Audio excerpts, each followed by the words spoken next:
What's going on, everybody? Rob here, aka Trav2323 with who? Pookie. Pookie. That's my grandson Pookie. The Adventures of Mookie and Pookie. That's Pookie. They do Pokemon Go stuff. Time to change the koi tank. You see, I've kind of neglected the tank for a while. Yes, Gugus. He scared those guys. You see, scared those guys? They're squishy. The little pacu that we have. It's a 125. Those guys. Those are the tilapia. I gotta change this tank also. Now this tank right here is going off of, let's see, the air bubbles. I got an undergravel filter that they constantly uncover. And I got a Marineland 350. The reason why I let it go so much sometimes is because it grows its own algae on there. And the algae keeps it pretty good. Now on this side over here, we got a power head back there. So, but the power head's not working really good because it's plugged up right now. So we got to go ahead and we're going to use a, what are we going to use over here? A Python. We got to get the Python, Gugus.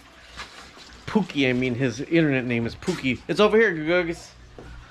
So if we go into our little room over here with the refrigerator. Oh, it's not dark enough here. Turn the light on. This is the Python that I have right here. If you are going to have a fish tank, if you are going to be a fish tank person. Yeah. Wait, what? This Python is something that you really do need. All these tanks are in the basement. So the Python, you got a little piece that you can screw onto your basement sink. It's a little brass piece. And the Python screws right on the top right there. See? Python screws right on the top right there. Up, easier if I have one hand. Now there's two adjustments on this Python. Down and up. With it down like this, water comes out. See? And with it up, water don't come out. But you need it down like that with the cold water. And what that'll do is it'll use this as a siphon to suck the water out of the tank. So let me get that ready. Okay, so when you're draining the tank, you have that on full blast from your Python. I got a 25-foot Python, I think. Come on, Gugus, you gotta hurry up. You're watching, Grandpa gotta hurry up. It's gonna take a lot of time to drain this tank. Here's all the algae from this. This is a $19 LED light. But with the Python, you could use it. Man, this water's cold. And you clean your gravel. You clean the gravel with your Python. You stick it in the gravel. And the koi tank is always, the gravel is really clean compared to the what is the other tank over there? This is really clean. If you see that, it's the koi that does that themselves. They unbury that themselves. So I'll cover all that up right now. But this right here is draining all the water. So I'm going to go ahead with this is here, and I'm going to try to cover some of that up anyways. Because they unbury it for some reason, and they lay there at nighttime. What you got there, Gugus? Yeah, spoon. And you know, normally when you mix up tanks, how to get really dirty. You see I'm mixing this up and it's not getting really dirty like you would regular fish tank. And you know why I contribute that to? I always say I contribute that to the hold on, I'm talking, Isaiah. I contribute that to the algae. The algae is processing all the waste that's in the tank. What's up, Gugus? What do you want? So it is Sardafis. I just scared that one? Yeah. Well, if they wouldn't be moving all the rocks around, I wouldn't have to throw the rocks back. You think those are rolling? Those are all plugged up right now. So they weren't rolling too good there, huh? But it doesn't bother me really because you see the bottom of the water is not dirty. Now they sell new bio wheels, but all I'm doing is using a scrubber and I'm scrubbing these bio wheels clean. There's enough ecology in that water over there that it's going to maintain.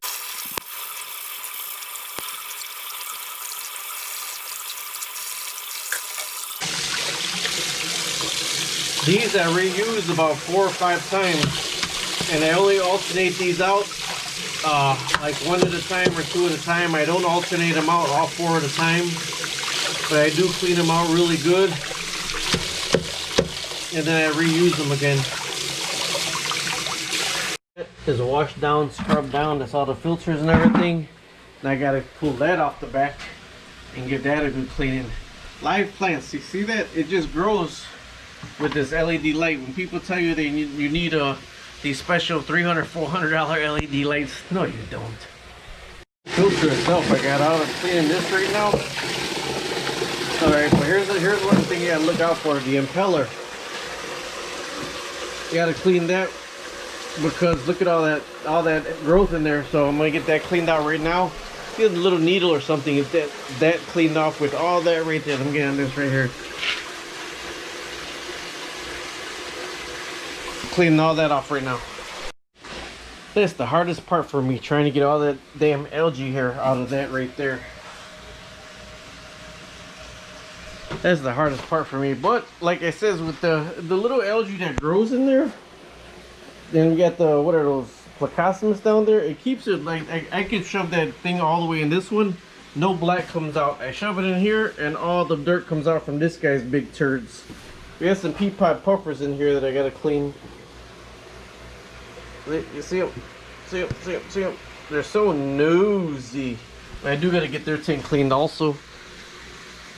They don't make as much mess as these guys. The bigger these guys get, the worse you're gonna have it. These guys right here are dirty. They put a hurting on some fish filters. Red impeller.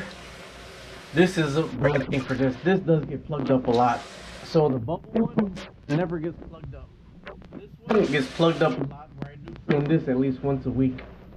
Now with this one right here, this actually can unscrew off. And if this unscrews off, you can actually get some water back in here to get that out. And of course you're going to need another needle again to get this one cleaned out really good.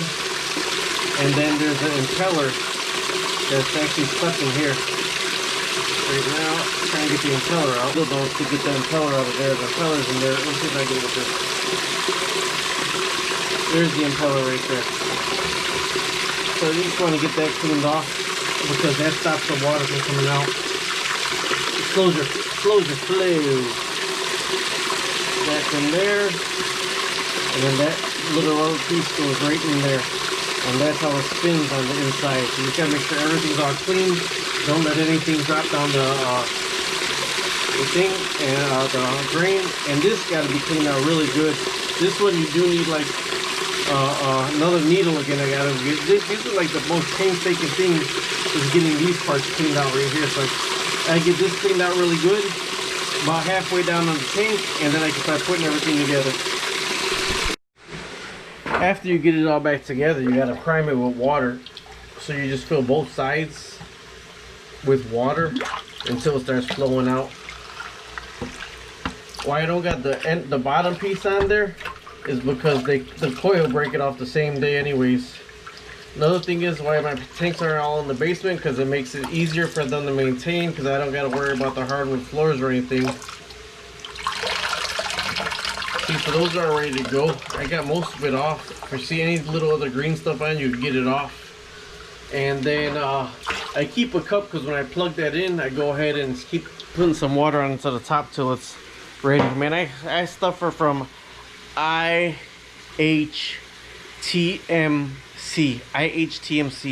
I have too much crap. I gotta get some of this stuff out the basement. I'm tripping over stuff and it's driving me frustrated, insane. Just keep draining it till they start freaking out. I hate when they mess up their scales when they're freaking out.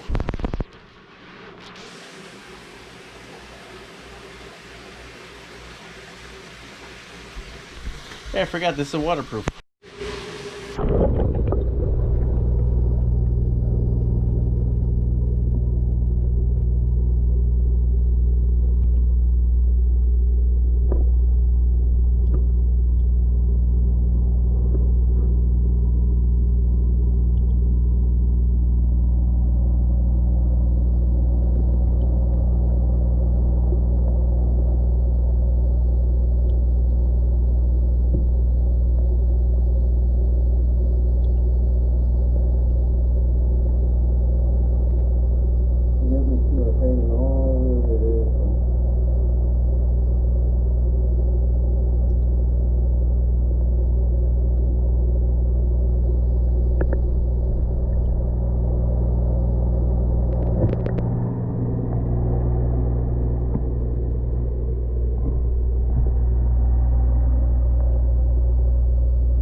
Pretty awesome footage with the GoPro, huh?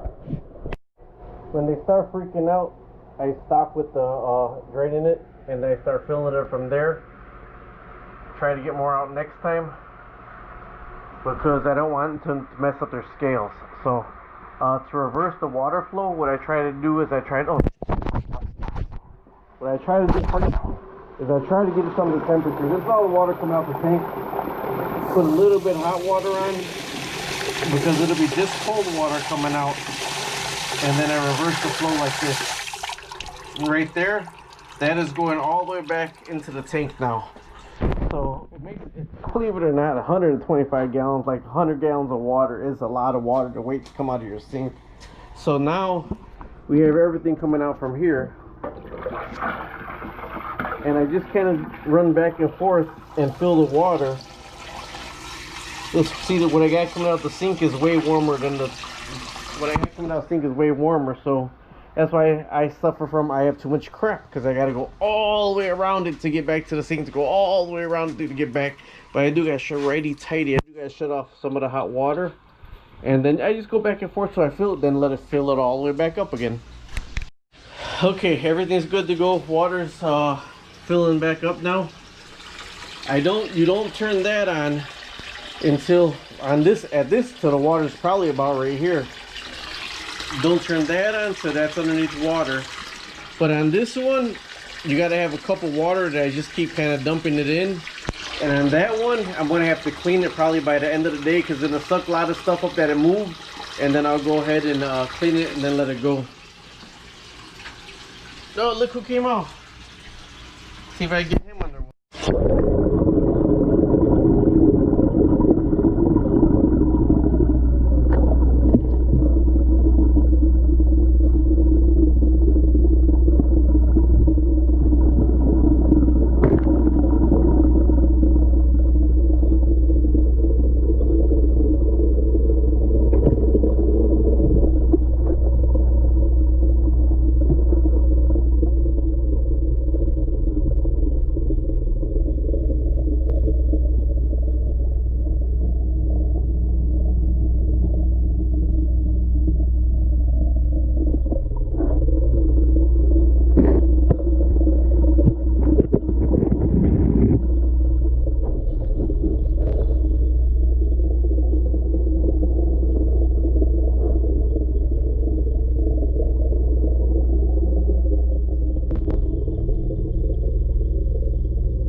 Clear that is. Crystal clear. It's almost done. See how big them suckers are?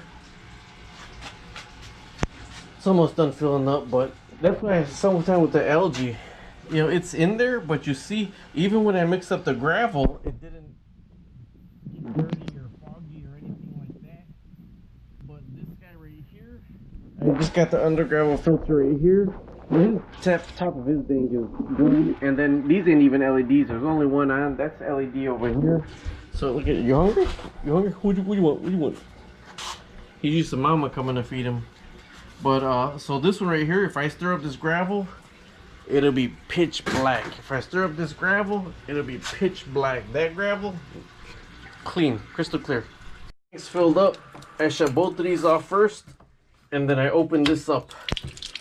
I open that up because when I lift this right here, I lift the hose higher than the sink, so everything could drain backwards into the sink before I plug everything in. Alright, now I gotta do that one first. So like I said, I get my cup ready. I get my plug ready to plug it in. And then I plug it in and make sure that one's on first. So it's trying to drink water.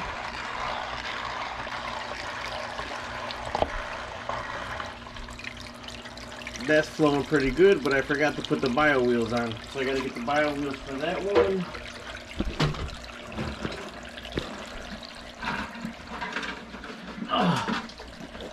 Here are the bio wheels. Remember I scrubbed them out really good? Aha! Just like new. I gotta put the lids on, I'll do that afterward. But then over here, that's the, what's that called?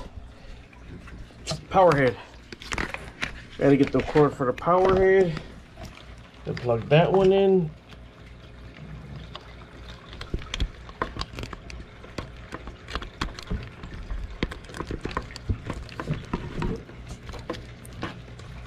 Okay, now it is working. Trying to feel the water coming out. Actually, it's plugged up already, it seems.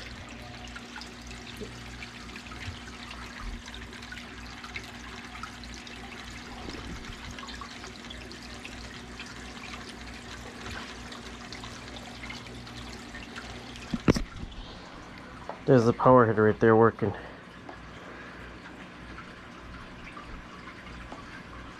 So that keeps the water aerated also. That actually keeps the water aerated more. That keeps the water aerated a lot more.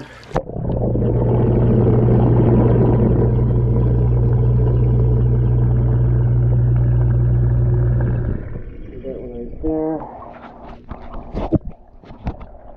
So that's done. Cleaning the 125-gallon koi tank. That was a disaster, but it's beautiful now.